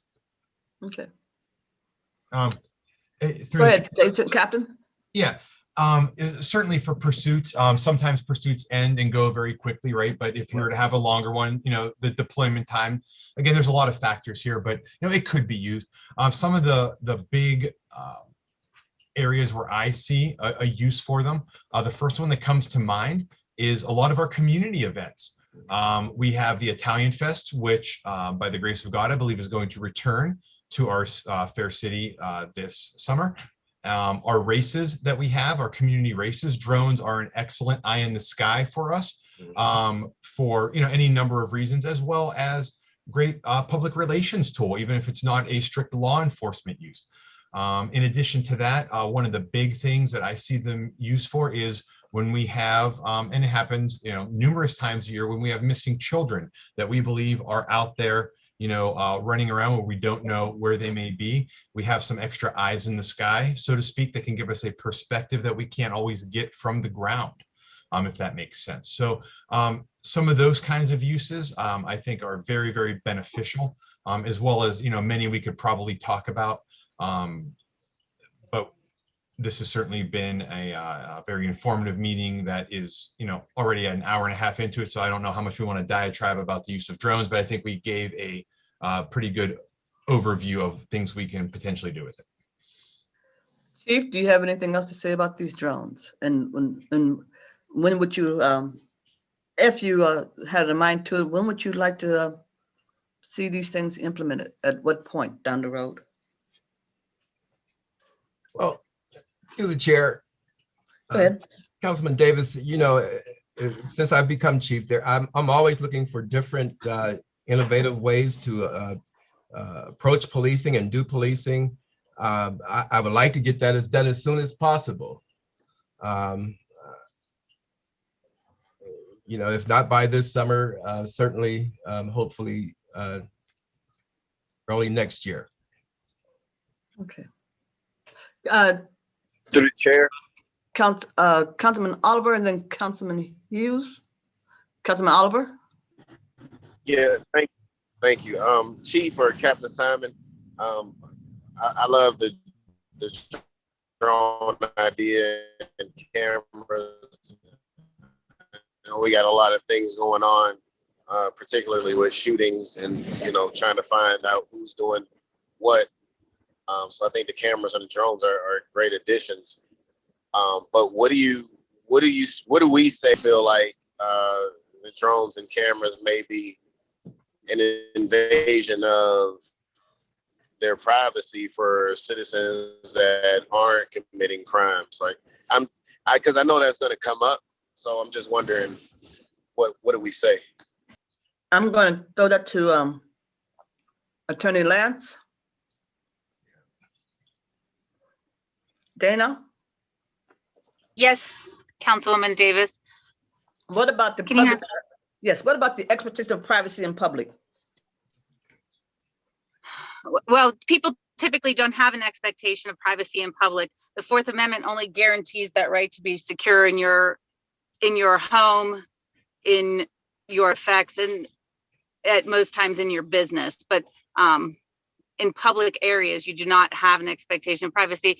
There is some case law that talks about backyards and fenced areas and certain other things. And we would have to create a policy that addressed any of those concerns.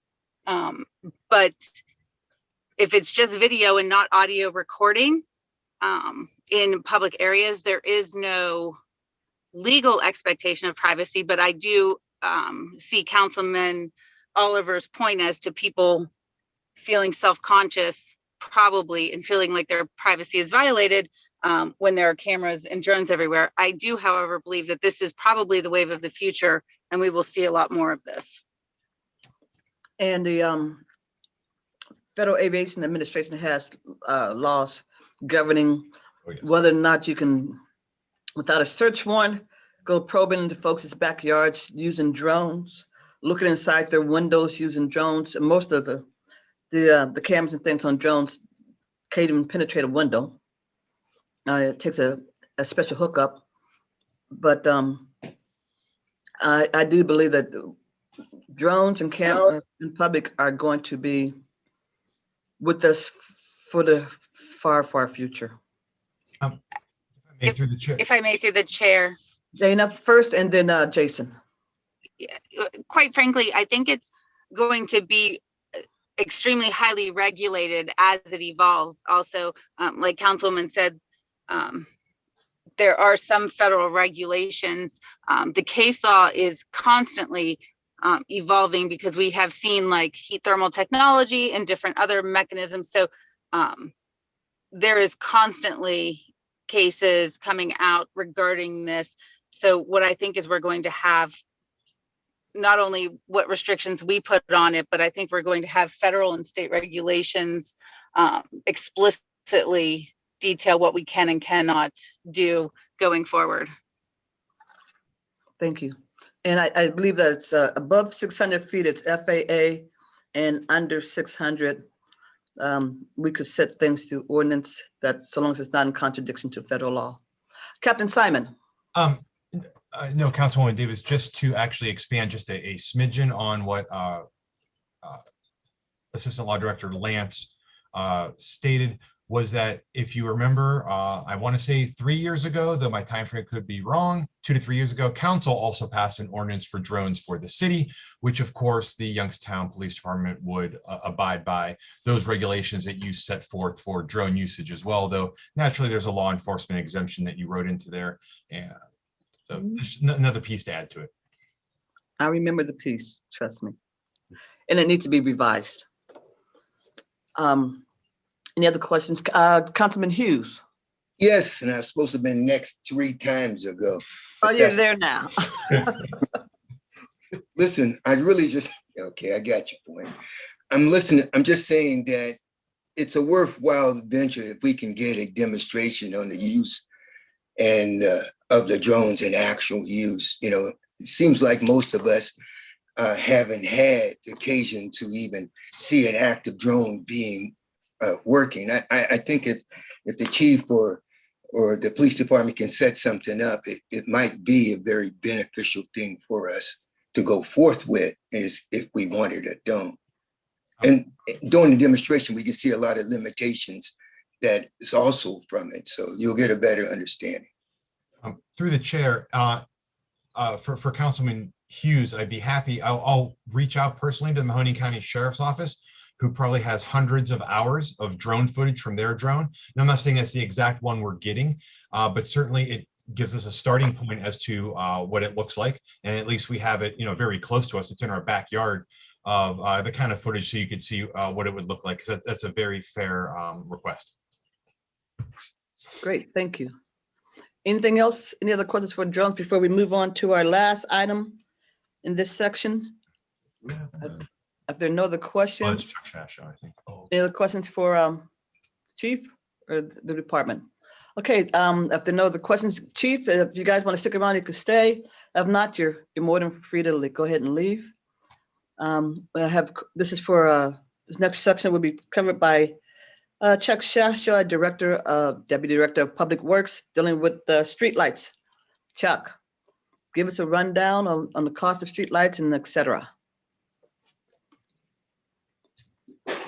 You're muted.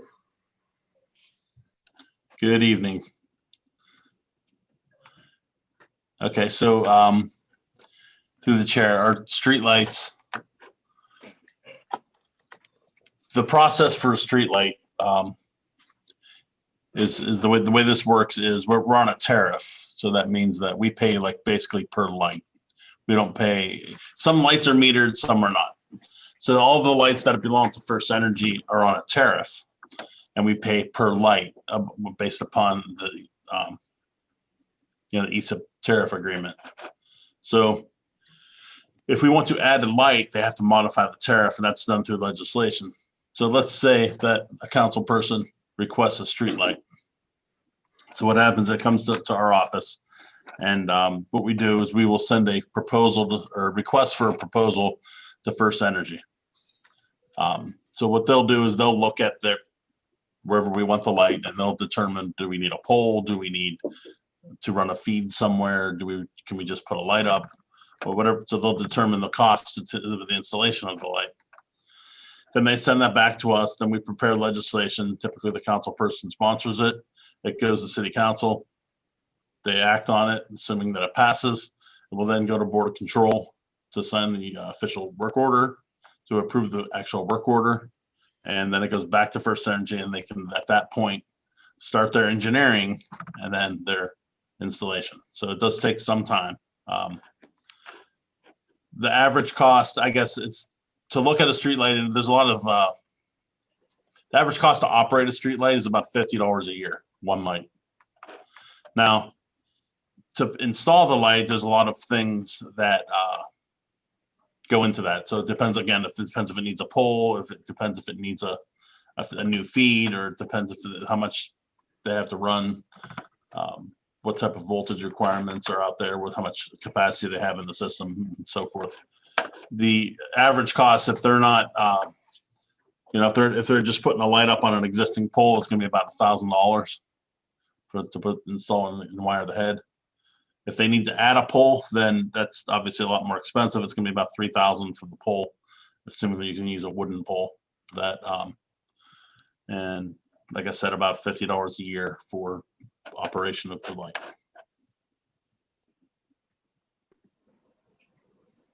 Chuck, thank you, Chuck. Boss, you have your hand up. Thank you through the chair. Chuck, since this is, you said it's billed by, we're under like a tariff system. So I'm assuming whether the light is on or off, we're still paying the same amount, correct? Unfortunately, yes, through the chair. So that direct follow-up. Go ahead. Yes. Thank you, Councilwoman. So I guess my question is, so a few years back, under previous administration, council came up with like a program to like light up Youngstown. We went through with our community police to kind of tally the lights, see which ones are off, and then like submitted that to Ohio Edison or to whoever it was to, to fix it. Since then, I mean, I know I personally don't, drive through weekly just looking for lights. So is there somebody in the city that does that, or do we just kind of wait for residents to call in, with grievances? Like I guess basically, how do we report the street lights being out? Chuck. Through the chair. I mean, if we go out and if, yeah, I tell our linemen or Mike Drummond in traffic to keep an eye out for them. They're out. If they go out at night on a call, they might take a look and happen to see one. We don't have a regularly scheduled person to go out on overtime to do that because most of our employees are working 8 to 4. I mean, there's exceptions obviously in the wintertime. They have multiple shifts at the street department. But generally speaking, if they're staying past 4, they're on overtime. So unless, again, they have a 3 to 11 shift at the street department. But we don't have I don't have a special number or a special access to First Energy to get street light outages, to report street light outages. We literally use the same website just anyone can use. So people call in here and we'll do it, but it's another layer of, another layer that just takes more time to do it. I mean, if people were to just go to the website themselves, and I know there's a link to it on our city webpage, but so that's a very common misconception that we're responsible for the lights. But there is, we do have some level of responsibility on some of the lights, we're gaining more every year. Like all of 7-Eleven are belong to us. I'm in the process of getting proposals to actually retrofit those to LEDs because those are our lights. They're actually on a meter. That's different. The Wick Avenue lights, the ones that we put up on Wick Avenue, those are all on a meter. They're LEDs. The lights that are going on Fifth Avenue right now, some of them are up. Those are the same lights, LEDs on a meter. Those are our lights. If they get hit, we have to pay for them. We pay for them if they get hit regardless, but we'll have to get a contractor to put them up instead of having First Energy do it. All the lights that are going to be throughout downtown are going to be our lights in the Smart 2 network. So we're gaining a little bit more responsibility for the lights, and I've resisted that over the years, but we're paying for them regardless. So I think at this point, we want to get the LED lights in place. So that's why we're doing it. Hey, boss, you had a direct follow-up, then. Yeah, and then I have Samantha, and then Lauren. And then I have no further questions. Thank you. So I was going to ask about the LEDs, but then going back to the lights, once we report it, how quickly are they then the issue rectified? I believe within 48 or 72 hours or something like that they have to have it done. Chuck? Through the chair, yes, 48 hours, and they usually get it done before that. They're actually shockingly responsive once they know about it. Okay, great. Samantha, you had your hand up? Yes, thank you. Through the chair. Chuck, my question is, so I sent you a photo of a light pole that was down. So when I saw it, I took a picture and I sent it to First Energy, and they did the research and they said that's not our pole, that's the city's pole, and actually reported on that same strip of MLK, reported probably like 6 other lights to them. And he told me today, I sent you the message that they all belong to the city. So do we have I know I just wrote down all those areas where it pinpoints, but do we have an index of, wait a minute, what? Do we have an index of the lights that we own? Just so, it's been 48 hours since I first reported it, and now I have to come back and report them all to you. So is there a way for us to know, or something, a marker that we could look at, knowing that if it's ours or Ohio Edison's or First Energy? Through the chair. Go ahead, Chuck. I don't have I'm not familiar with which ones you're talking about. I know you just mentioned MLK, but I don't know how you sent them to me, if it was by email or by text. Okay. Okay. So I'll take a look at them, and if usually if they're ours, then we have to get a contractor. You said there was 5 down or out.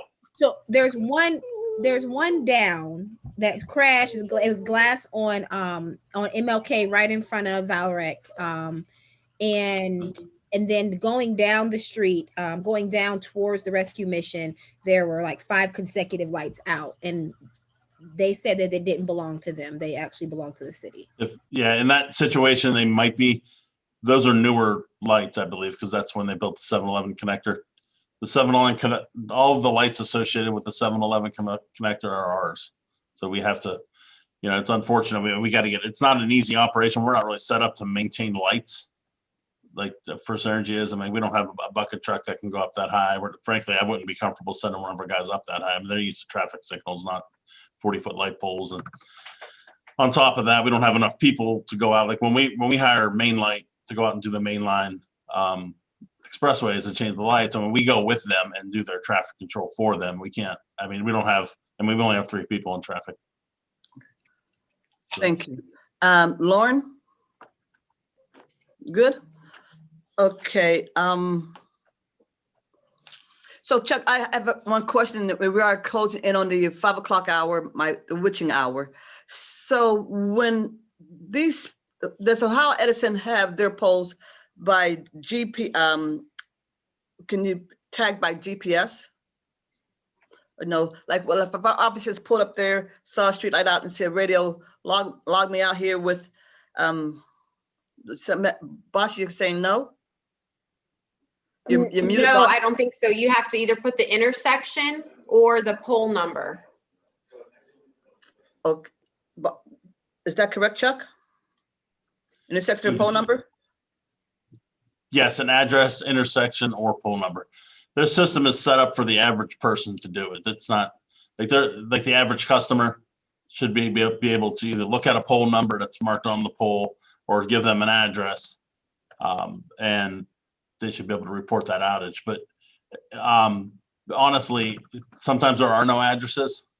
Correct. So you just gotta kind of do you gotta kind of do the best you can.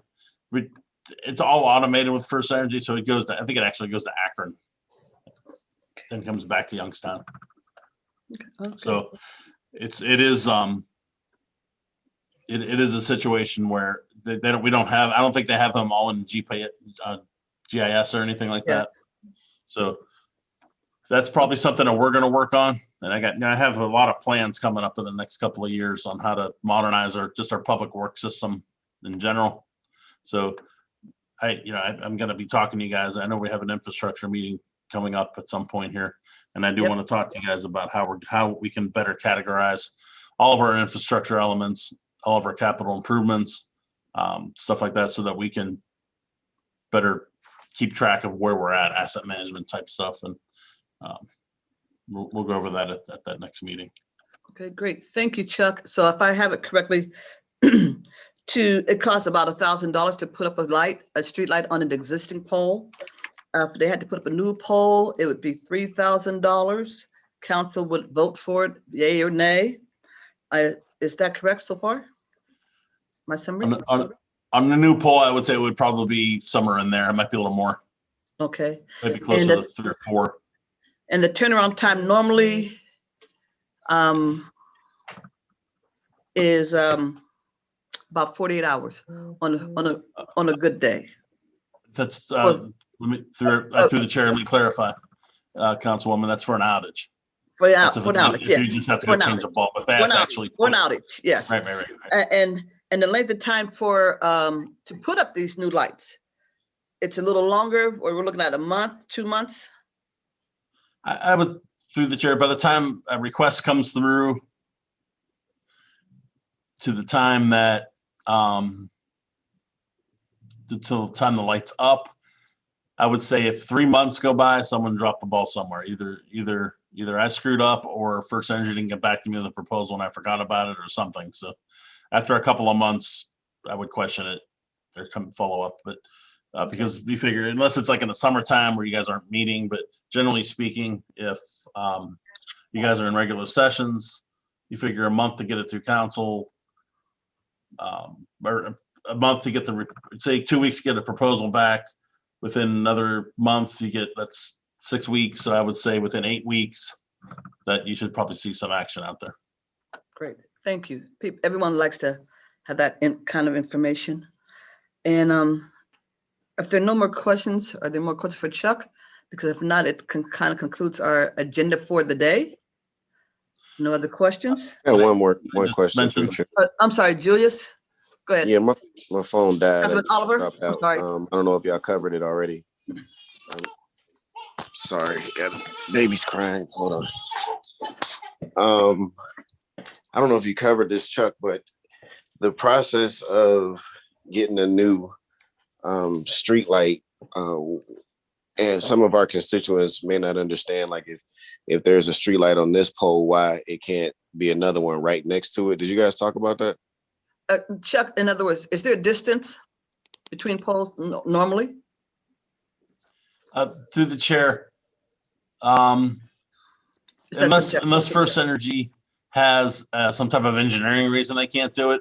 I mean, I think they'll pretty much put up a pole wherever we want it to, because we're paying the bills. So they will make recommendations sometimes. Every once in a while, they might give me a call back and say, "Hey, I know you weren't the one here, but I think, can we put it here instead?" Or so. I mean, they don't. I don't think they have any hard restrictions that I can tell you that are common. I think it just depends on, everyone's different, I guess, is my answer to that. Julius, did that answer? Yeah. Yes. Thank you. Thank you. I thank you, Julius, for that question, by the way, because I recall during our first term, we had someone from First Energy saying that they like to go with every other pole and things like that. But and I recall that they said that, but there are some areas where they have them every pole. Any other questions? Yeah, what did I just have two things. One is just so everybody knows, there's a lot of factors that come into, and I mean, ODOT actually qualifies consultants on highway lighting design separately. So there is a lot of factors. It depends on the foot candles of the light.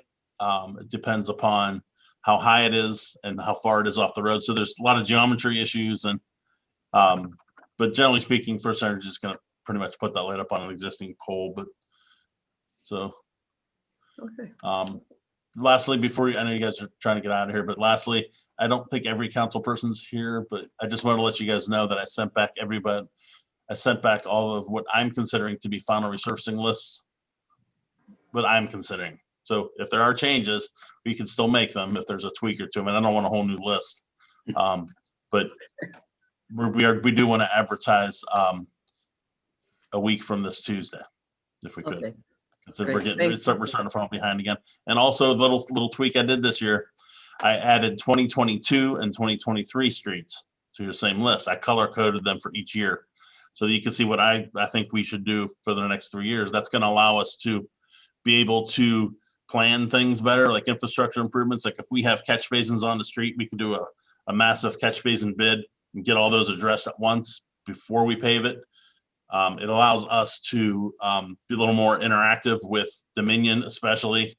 We've been chasing our tails with Dominion and really coming in on a wing and a prayer here with them, because they have a very good capital program, but they wish we had a better one, and frankly, so do I. So that's why I'm trying to move into this format, move into this mentality that we're going to plan multiple years out.